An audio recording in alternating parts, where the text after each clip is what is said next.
Hey guys, and welcome to vlog number 8. What a journey the first week has been.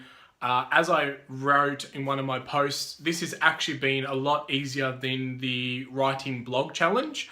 I just feel like I've found it so much more easier to sit and set up the camera for 10 or 15 minutes a night, speak a video, record it, upload it. What I wanted to kind of talk about tonight is a few personal things that are going on in my life. So there's no real golden nugget or technique in today's video, but I wanted to give everyone a little bit of an update. So basically I do a lot of challenges. Every year a group of friends of mine basically do a challenge where we decide not to do something, and some of those challenges have been like coffee for a year, supporting local for a year, so kind of banning going to like Coles and Woolworths, and we've actually continued that on.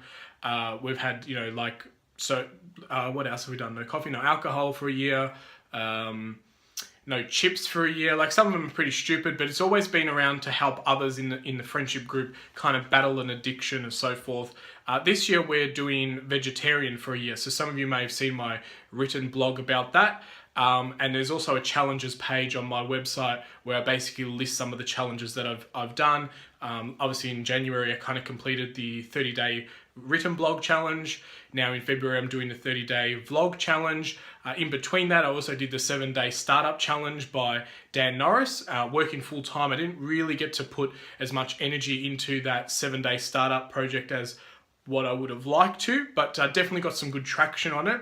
And I just wanted to kind of chat to you about the importance of doing challenges, and how good it is to do it with other people around you. So needing, having that support network around you to encourage everyone. And like the ESC, or the Entrepreneur Social Club group, has been a great platform to kind of promote these challenges. What would be great to see is a few more people kind of jumping on and using these challenges. Now, you don't have to do it every single day. Like, you can simplify and go, look, I can only do a 7-day challenge, or I can only do a 15-day challenge. Or I started and after day 7, I can't go any further. It's stretched me. And that's the point of a challenge. It's kind of like when you do the 90-day body transformation challenge by Michelle Bridget, whatever her name is. It's those type of exercises that you need to stretch outside your comfort zone. You need to be flexible and be able to do as much as you can. And even if you can't struggle at day 7, you go to day 8, day 9, and then you kind of, I'm not encouraging people to give up, but if you're able to stretch yourself, it's better than doing no challenge at all. 30-day challenges are great. 7-day challenges, you kind of definitely have to stick to them. I wouldn't recommend anyone doing anything less than 7 days. But for me, the yearly challenges that we've been doing have been really great. They've kind of changed lifestyles. They've, been able to kind of test yourself. One of them was no fast food or no drive-through for a year. So if you've got a habit that you want to kind of kick, get a support group around you and make up a challenge and do it. We've basically been doing it every year for probably about 10 years now, which is great. I've actually done vegetarian before in 2008, and it was some time ago. And so that's why we felt that we could do it again. And it's been really good. I must admit, being vegetarian is good. I know that I'll struggle for vegan, and I will do a 30-day vegan challenge sometime in 2016. But what I'm experiencing is, what kind of happened last time is mixing different foods together and trying to be creative. So I know the first time we did this, I used to be someone who went to a restaurant and got just Parma and chips. And that would be my meal. But doing these challenges meant that I went to restaurants, I had to be a bit more creative. I'm like, oh, can I have this and maybe put some avocado on it, and or risottos. But what I find, and the biggest thing that I'm challenged with at the moment, is that my carb intake has just gone through the roof. Like, everything's pastas, noodles, pizza, bread, croissants. Like, with that, like, everything seems to have some kind of carb in it. So that's one of the things that I'm going to be working towards in the next couple of weeks. But yeah, I just the vegetarian challenge is very easy, to be honest. It's not that hard to avoid meat. And there's not a lot of byproducts that come from animal.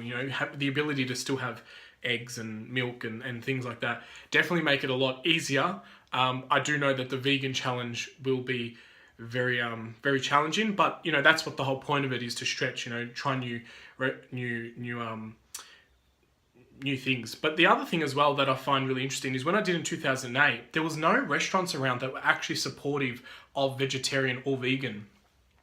But these days, especially if you're in Melbourne, going down along Brunswick Street, there are so many restaurants that are actually dedicated to the vegan lifestyle. So, being able to go to a vegan restaurant, Lord of the Fries, some great vegan and vegetarian options in somewhat a takeaway format. You still got your burgers and chips at fast food, so it's convenient. In the city, there's quite a lot. Struggle a little bit more in the outer suburbs. But down along Brunswick Street, there's a restaurant called Smith and Daughters, that's dedicated to kind of providing high quality vegan meals, but they've taken it to a next level. They've actually got a full deli across the road where they sell deli products that are completely vegan, kind of falls into the mock meat sector, which is a bit ironic in a way. It's kind of like, we don't want to eat meat, but we will have fake meat. But I guess that's much better. They're all soy based and lentil based and things like that, but the flavor is quite surprisingly great. Lord of the Fries, the chicken parma burger is amazing. The hot dog tastes like a bloody hot dog. It's unreal. But there's lots of options. So what I'm saying is basically, if you want to try to go vegan or vegetarian, now is a really great time to do it, because there are so many restaurants and menus that actually support vegan options and vegetarian options that you really have no excuse. You can still have a social life. It's not a burden. It's quite easy. It's a lot easier now than what it was in 2018. Today's video was basically to give you a bit of an update on the challenges that I'm doing and how I'm enjoying that they're stretching me to my limits, and also give you a quick update on the vegetarian side of things. So yeah, a little bit more of a vlog style, so no real business theme tonight, but just wanted to kind of share some of the personal experiences that I'm going through on a day-to-day basis. So tomorrow night, I'll see most of you guys at the Entrepreneur Social Club meetup. It's at Revolver Creative. It will be great. I'm actually speaking, so that will be quite interesting to see some of you. And tomorrow night's vlog will be me recording you guys in the audience. So if I randomly come up to you and ask you a few questions in the mingling part at the start, please go along with it, because I'd really love to get a few of you onto my tomorrow night's vlog. And I encourage other guys who are doing the vlog challenge in the group to also bring your cameras along, and let's create a bit of a day where we record at the meetup. So thanks a lot to Jess, who's organising the meetups, and looking forward to seeing everyone tomorrow night. Have a great evening, and remember, always sharpen your saw.